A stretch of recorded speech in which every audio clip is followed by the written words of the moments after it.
Hi, I'm Wesley Ferreira, clarinet professor at Colorado State University. And today I'm going to discuss ways to help you to prepare for this year's Colorado All-State Band and Orchestra Audition. In this video, Rose's Etude number 13 will be our focus. When preparing for an audition, it's important to try and determine what the particular musical selection chosen is meant to highlight. Rose's Etude number 13 is marked Adagio non troppo, with an added espressivo indication in the first measure. These markings suggest that the etude is to be played slowly and with expression. Keep this in mind and practice with these characteristics during your entire preparation process. The All-State requirement this year is to perform the first 24 measures of this etude at quarter equals 63. It's clear then that this etude, compared to the other, is meant to highlight more of your tone and musicality.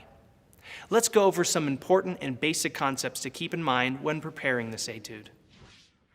Subdividing. For many, playing this etude evenly may be a possible first obstacle. Make sure to keep a steady eighth note subdivision going from the outset.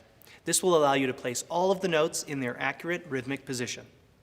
Since you want to perform this piece at quarter equals 63, then have your metronome clicking at 126, which makes it eighth note equals 126. This is a good idea when you begin practicing, to practice even slower than this tempo marking. Use the metronome to keep you steady. While breathing and musicality will allow for stretching of the pulse, the eighth note subdivision should be kept relatively even.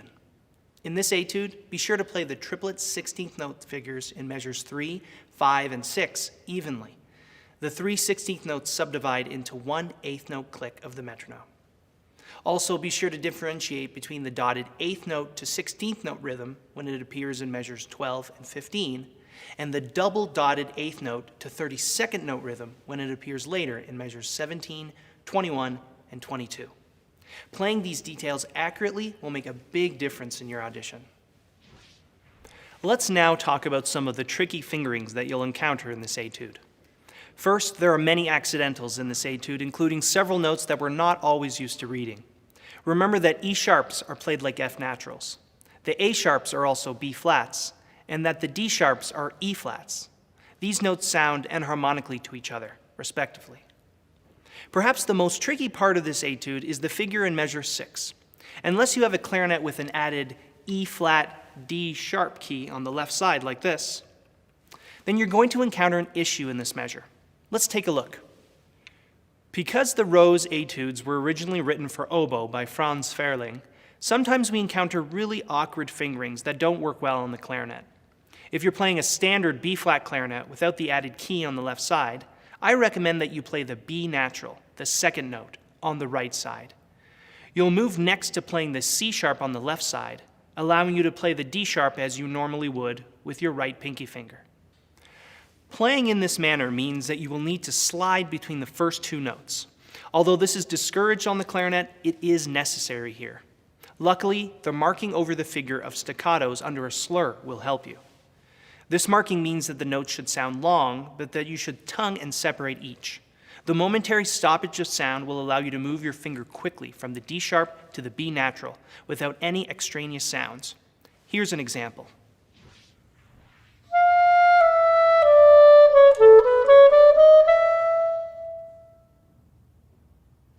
Now, there are many instances in this etude when you have the option of flipping between two notes. Like sliding between two notes, flipping is also generally discouraged when playing the clarinet, though sometimes it is necessary. The reason is because it's often difficult to flip between two notes smoothly. Luckily, you have alternate fingering options to help reduce the level of difficulty. Measures 13 and 14 have examples that I'd like to talk about. In measure 13, instead of flipping back and forth between the F sharp and the E sharp, like so, instead play the F sharp as a forked F sharp. You will have to then play the second F sharp with your middle finger in order to move to the C sharp without sliding your ring finger. So the figure will look and sound like this.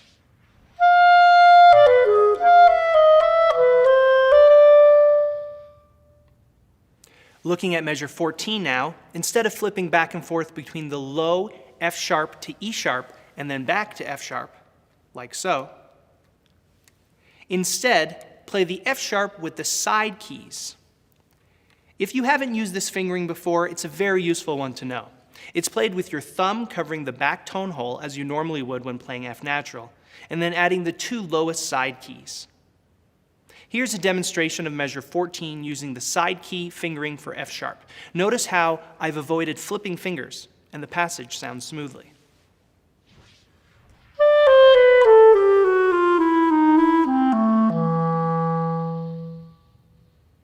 Finally, let's talk about playing this etude with style and in character. Achieving a lyrical character means that you need to use continuous breath support and air to connect notes within each phrase. Focus on how you play each phrase. Playing with your very best tone will also help to achieve a lyrical characteristic. Your breaths should be planned out and practiced.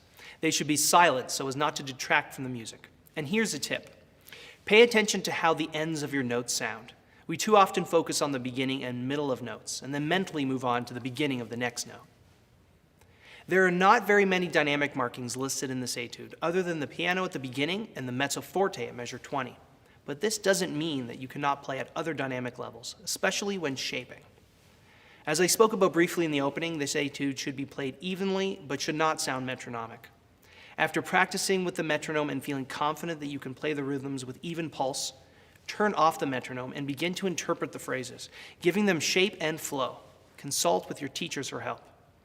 Have fun with your interpretation and make sure that you practice in a way that your habits show off the great tone and lyrical playing. It's been a pleasure sharing my thoughts on this etude. If you have any questions, please feel free to post them in the comments section below or contact me via email.